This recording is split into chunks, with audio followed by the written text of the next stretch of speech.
السلام عليكم، مرحبا بكم في قناتكم EPS ماروك. اليوم غنقدم لكم QCM اللي كتكون من 100 سؤال بخصوص لا ميولوجي. La question numéro 1.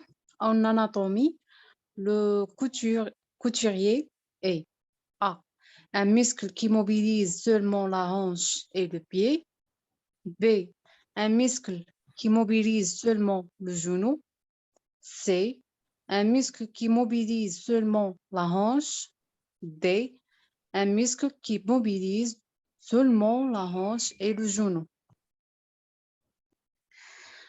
La question numéro 2. Le muscle sollicité en extension de la cheville, c'est A. Adducteur. B.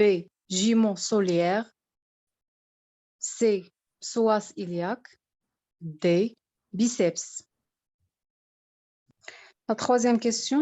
Le muscle sollicité en adduction de l'épaule, c'est A. Deltoïde. B. Biceps. C. Pectoraux. D. Grand dorsal. La question numéro 4. L'acétylcholine, c'est A.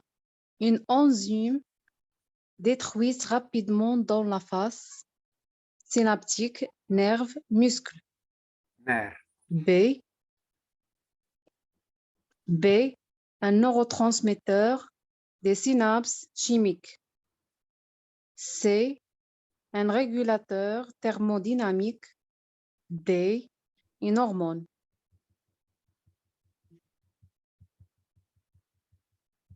La question numéro 5.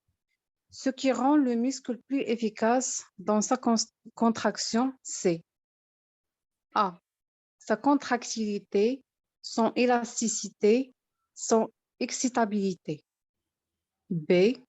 Sa force, son amplitude, sa contractilité. C. Son agilité, son élasticité. D. Sa puissance, sa souplesse, résistance. La question numéro 6. Les fibres musculaires de type 2A sont A. Résistantes et lentes. B. Lentes et puissantes. C. Résistantes et rapides. D. Rapides et fortes. La question numéro 7. Quelles sont là ou les actions que permettent le muscle sertorius? A. Extenseur du genou. B. Fléchisseur du genou. C. Adduction de cuisse. D. Extenseur de hanche. La question numéro 8. Le muscle sollicité en flexion de la hanche, c'est A. Psoas iliaque. B. Quadriceps. C. Grand dorsal. D. Jumeau solaire. La question numéro 9. En anatomie, l'on connaît et A. Un muscle fléchisseur du coude. B. Un extenseur des doigts. C. Un supinateur de l'avant-bras. D. Un extenseur du coude. La question numéro 10. En anatomie, les muscles de l'aine sont A. Les muscles fléchisseurs de la hanche. B. Les muscles adducteurs qui amènent la jambe vers l'axe central du corps. C. Les muscles stabilisateurs de l'articulation de la hanche quand un seul pied est en contact avec le sol. D. Les muscles qui réagissent contre la cambrure du rachis lors de la flexion de la hanche. La question numéro 11. Quel est le muscle le plus puissant du corps humain? A. La ceinture abdominale. B. Le quadriceps fémoral. C. Le muscle piriforme. D. Le muscle iliopsoas. La question numéro 12. Le groupe musculaire sollicite en priorité lors de l'exécution d'une frappe au football, extension de la jambe sur la cuisse et A. Les ischio-jambiers, B. Le quadriceps, C. Le triceps sural, D. Le genou. La question numéro 13. Une contraction musculaire est dite isométrique. A. Lorsque la force musculaire est dépassée la force extérieure. B. Lorsque la force musculaire est égale à la force extérieure.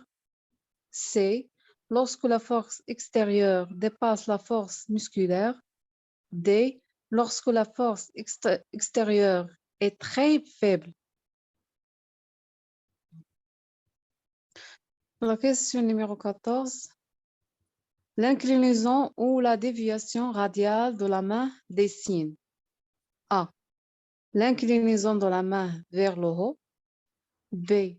L'inclinaison de la main vers le bas. C. L'inclinaison de la main vers l'extérieur. D. L'inclinaison de la main vers l'intérieur. La question numéro 15. Le quadriceps permet A. La flexion du genou. B.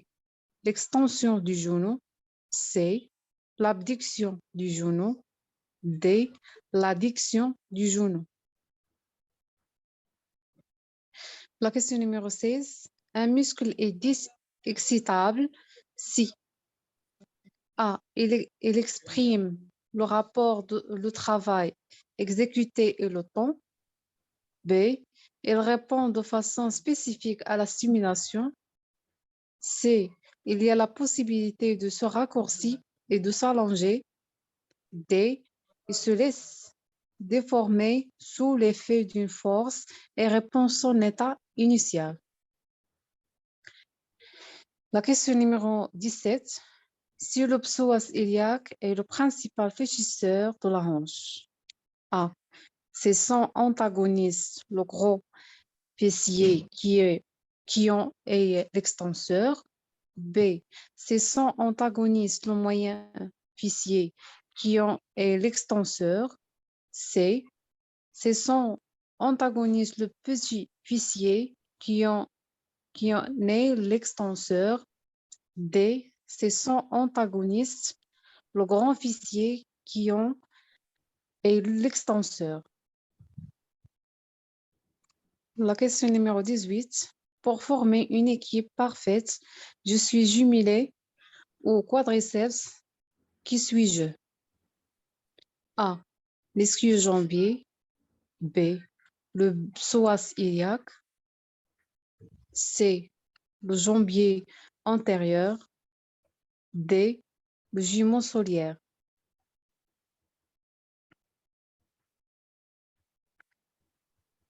La question 19.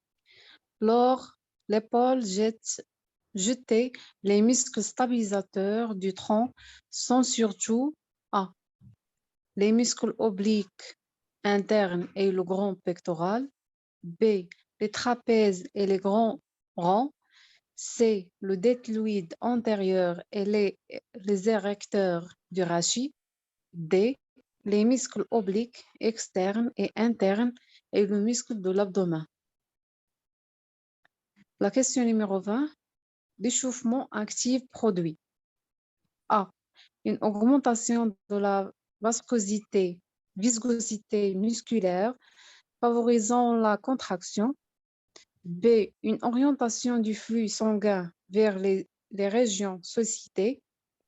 C. Une augmentation des tensions intra- et intermusculaires favorisant l'efficacité mécanique du geste.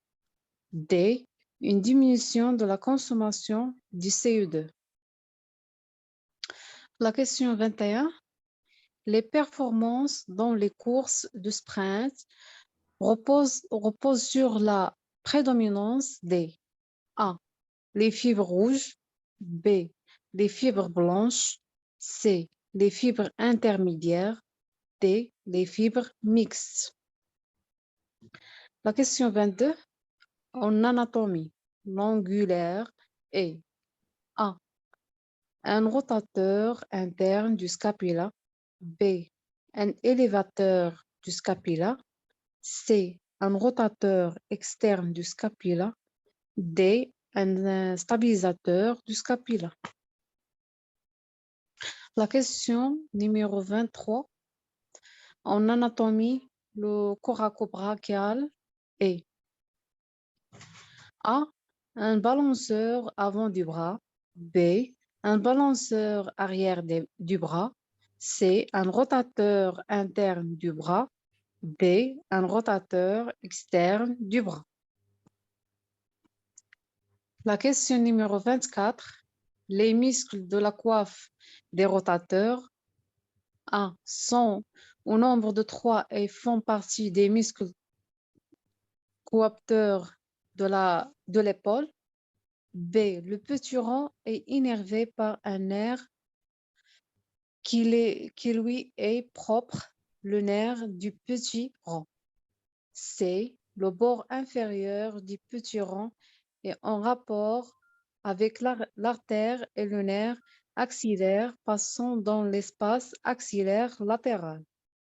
D, sont tous les 3 abducteurs et rotateurs latéraux. La question numéro 25. Les muscles de la loge antérieure du bras. C. A. Les muscles fléchisseurs, le biceps brachial, le coracobrachial et le brachial. B. Les muscles de coracobrachial se terminent sur la face antérieure du l'humérus en dedans du V deltoïdien. C. Les tendons du chef court du biceps brachial est protégé par le ligament transverse lors de son passage dans le sillon interne tuberculaire. D. Les muscles fléchisseurs, le triceps brachial, le coracobrachial et le brachial. 26. Les muscles épicondyliens médiaux, C. A. Formant le plan profond profond de la loge ventrale de l'avant-bras. B. Sont dedans, en dehors, fléchisseur ulnaire du carpe, long palmaire, fléchisseur radial du carpe et rond pronateur. C. Les deux chefs biarticulaires du rond pronateur pincent le nerf médian. D. Sont tous énervés par le nerf médian. La question 27. Deltoïde. A. Il s'insère sur le versant caudal du bord dorsal de l'épine de la scapula jusqu'au tubercule du trapèze. B. Il se termine sur la face ventrolatérale et le bord latéral de l'humérus. C. Il est innervé par le nerf axillaire. D. Il est antéromédial et postéromédial sont abductrices de l'avant-bras. La question 28. L'abduction de l'épaule est rendue possible grâce A. Au rhomboïde, B. Au grand dorsal, C. Au biceps, D. Au deltoïde. La question 29. Insertion sur le tubercule majeur, C. A. La facette supérieure donne insertion au muscle le grand rond. B. La facette supérieure donne insertion au muscle le subscapulaire. C. La facette supérieure donne insertion au muscle le grand dorsal. D. La facette supérieure donne insertion au muscle supra-épineux. La question numéro 30. Innervation de l'avant-bras, C. A. le fléchisseur superficiel des doigts a une double innervation médio-ulnaire. B. L'extenseur ulnaire du carpe est innervé uniquement par le nerf ulnaire. C. Toute la lode dorsale est innervée par le même nerf. D. Le fléchisseur radial du carpe est innervé par le nerf radial. La question numéro 31. Les ischio-jambiers font faire A. Une abduction du genou. B. Une extension du genou. C. Une adduction du genou. D. Une flexion du genou. La question numéro 32. Les muscles intrinsèques de la main C. A. Le court adducteur du pouce participe à la formation de dossières. B. Le faisceau transverse de l'adducteur du pouce s'insère sur la trapèze, le trapézoïde et le grand os. C. Les quatre lombricaux rapprochent les doigts. D. Tous les interosseux dorsaux écartent les doigts. 33. La grande mobilité de l'épaule est le résultat de l'action coordonnée des 5 muscles de la coiffe des rotateurs. Ce sont A. Le supraépineux, l'infraépineux, grand pectoral, le sous-scapulaire et la longue portion du muscle biceps brachial. B.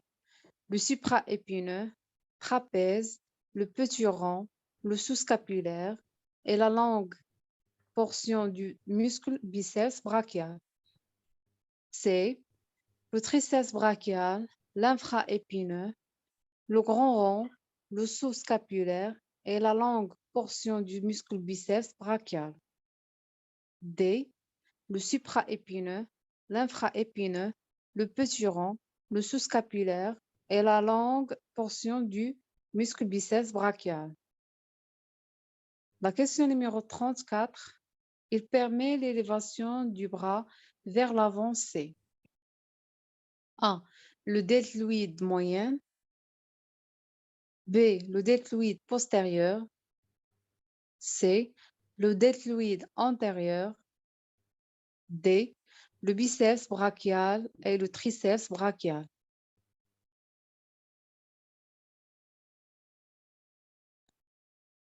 « 35. L'extension forcée de la hanche permet l'étirement du A.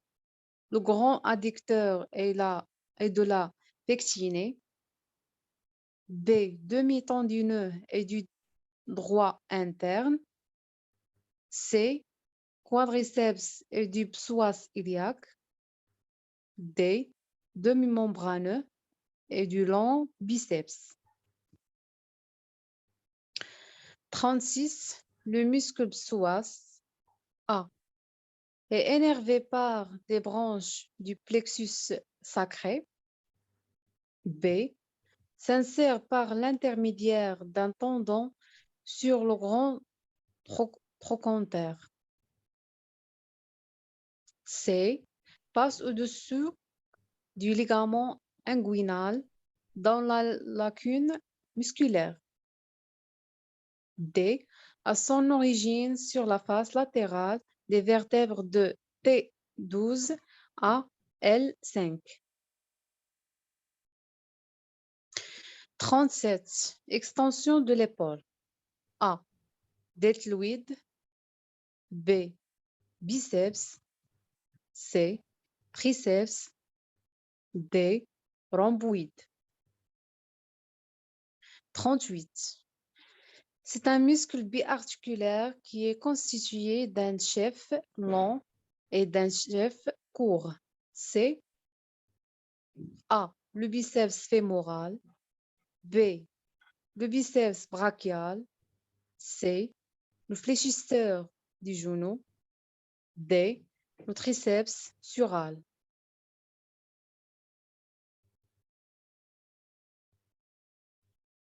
La question numéro 39.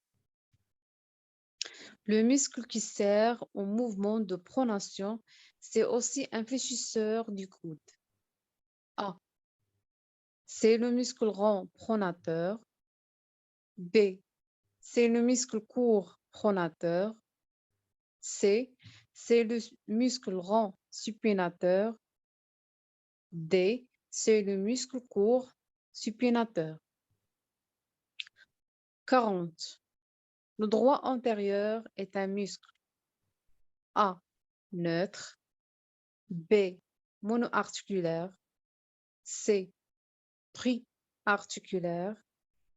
D. Biarticulaire. 41.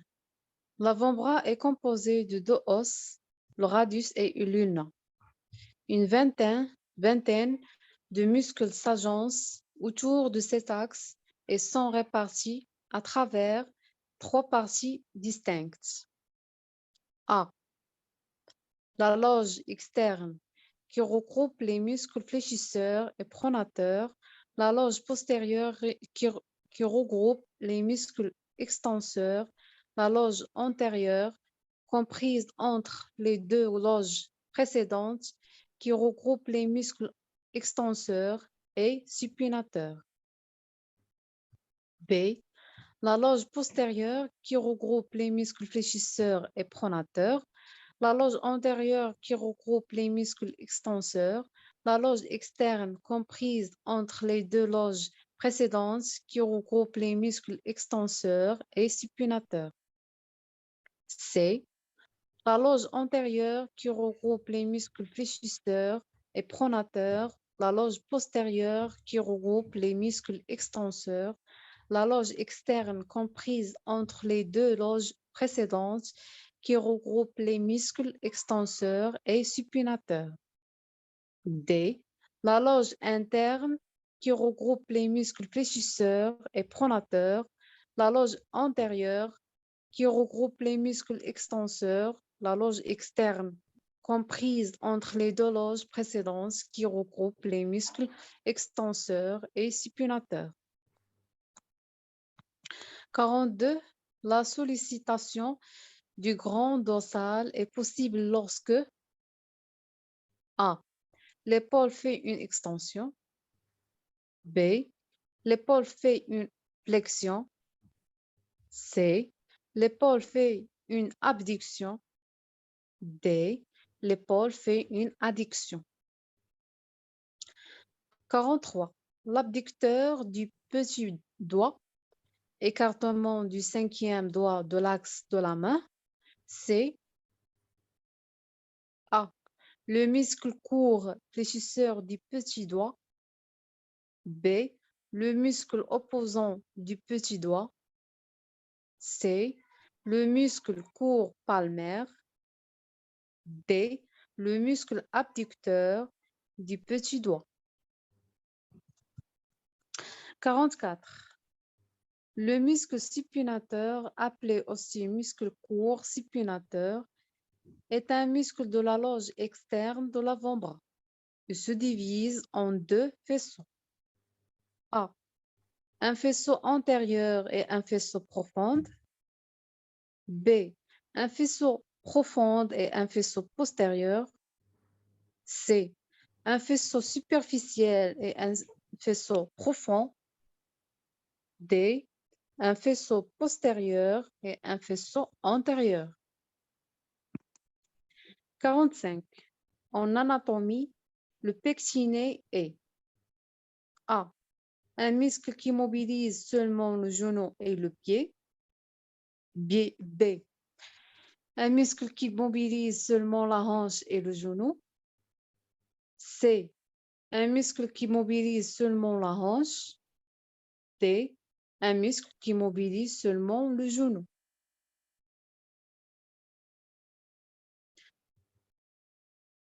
La question numéro 46. C'est un puissant formant le galbe de l'épaule. Il permet de mobiliser le bras dans tous les sens grâce à ces trois faisceaux. A, le trapèze. B, le deltoïde. C, le grand pectoral. D, le fascia infra-épineux. 47. La flexion inférieure des hanches est possible grâce au A, abducteur. B, abdominaux. C, adducteur.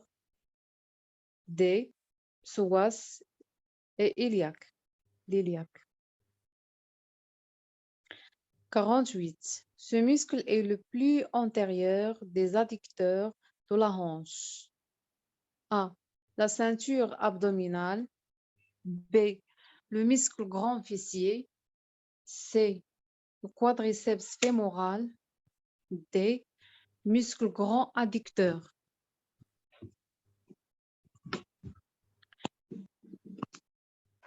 49. Il est le plus antérieur des adducteurs de la hanche. C. A, le pectiné. B, le grand adducteur. C, le gracile. D, le long adducteur.